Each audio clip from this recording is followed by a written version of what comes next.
Bapak Ibu yang terkasih dalam nama Tuhan Yesus Kristus, firman Tuhan untuk kita pada hari ini tertulis pada Lukas 6 ayat yang ke-12. Saya akan bacakan untuk kita semuanya. Pada waktu itu pergilah Yesus ke bukit untuk berdoa dan semalam-malaman ia berdoa kepada Allah. Pada waktu itu pergilah Yesus ke bukit untuk berdoa dan semalam-malaman ia berdoa kepada Allah.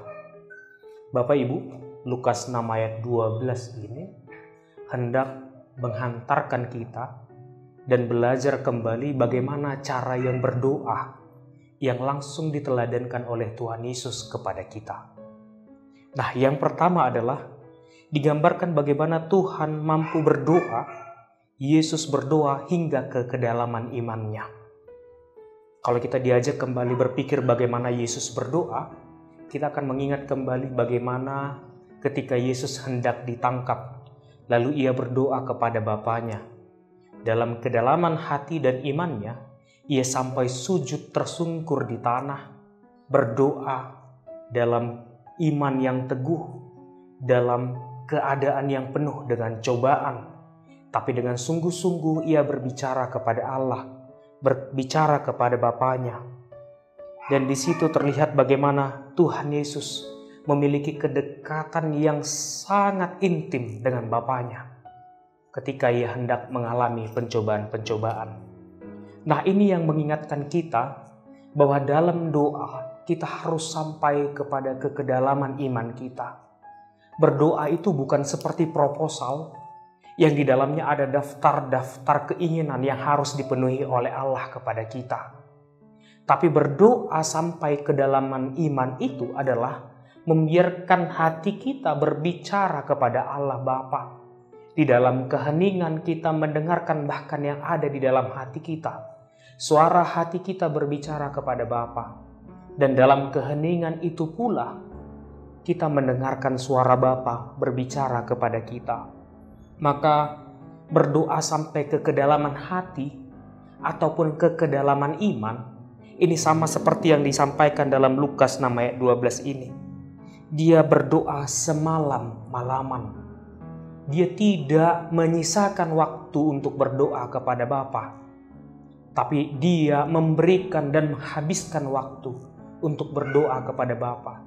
Yesus tidak mengambil sisa-sisa waktunya untuk berdoa, tapi dia menghabiskan waktunya untuk berdoa kepada Bapa, mendengar suara hatinya berbicara kepada Tuhan, mendengar suara Tuhan ke dalam dirinya. Dalam bahasa Inggris dikatakan, Jesus spent the night praying to God. Dia menghabiskan seluruh waktunya untuk berdoa kepada Bapa. Sehingga mari kita habiskan waktu kita untuk berdoa kepada Bapa, bukan menyisakan waktu yang ada di tengah-tengah kesibukan kita. Waktu untuk berdoa menunjukkan seberapa dalam iman kita berbicara dan bertemu dengan Bapa untuk menghadapi seluruh perjalanan hidup yang akan kita lakukan. Lalu inilah yang akan diantarkan pada poin kedua. Di dalam doa, Yesus mempersiapkan diri untuk mengambil keputusan. Pada Lukas 6 ayat 11 tergambar bahwa Yesus sedang dalam keadaan diancam. Banyak orang yang menerka-nerka dan juga merencanakan hal yang jahat kepada dirinya. Tapi ini bukan semata-mata hanya kepada dirinya, tapi juga kepada para murid-muridnya. Ini bukan tentang Tuhan Yesus sendiri di dalam pelayanannya, tapi terkait dengan 12 murid yang akan ikut bersama-sama dengan dia. Maka ketika dia di dalam keadaan yang terdesak itu, ketika para murid juga berada dalam keterancaman itu, Yesus mengambil waktu untuk dirinya, menghabiskan waktu bersama dengan Bapa untuk menentukan apa yang harus ia lakukan kepada 12 murid-murid tersebut. Maka di dalam keputusannya, ia berdoa kepada Bapa. Dia berbicara kepada Bapa. Lalu apa yang dilakukan oleh Tuhan Yesus? Setelah dia berdoa, di ayat yang selanjutnya kita akan lihat bagaimana Tuhan Yesus pada akhirnya memilih dan menetapkan 12 murid-murid itu sebagai murid-muridnya yang akan mengikut dia. Di teks-teks lainnya di dalam Matius, Markus tidak terlalu digambarkan penetapan ini sebagai bagian daripada pengutusan untuk menjadi rasul. Namun dalam Lukas 6 ini, ketika mereka di dalam keterancapan, Yesus langsung menetapkan setelah ia berdoa dan berbicara kepada Bapa bahwa 12 murid ini adalah yang menjadi pengikutnya dan muridnya dan menjadi rasul bagi seluruh orang yang percaya kepada dirinya. Ada satu hal yang perlu kita pelajari Bapak Ibu dan kita imani dari firman ini, bahwa dalam mengambil keputusan terkadang kita mengambil segala sesuatu itu dalam keadaan tergesa-gesa. Mengambil keputusan itu dalam keadaan yang penuh dengan emosional. Mengambil keputusan itu bahkan dalam keadaan yang tidak siap. Atau bahkan hanya berpihak kepada satu atau dua hal, dua pihak yang akhirnya merugikan dan memberi dampak yang buruk. Maka sebelum mengambil keputusan atau melakukan tindakan, terlebih itu adalah hal-hal yang penting di dalam diri kita. Mari kita lakukan sama seperti Yesus, mempersiapkan diri, mempergumulkan segala keputusan itu, mempergumulkan segala apa yang akan kita ambil tindakan ke depannya.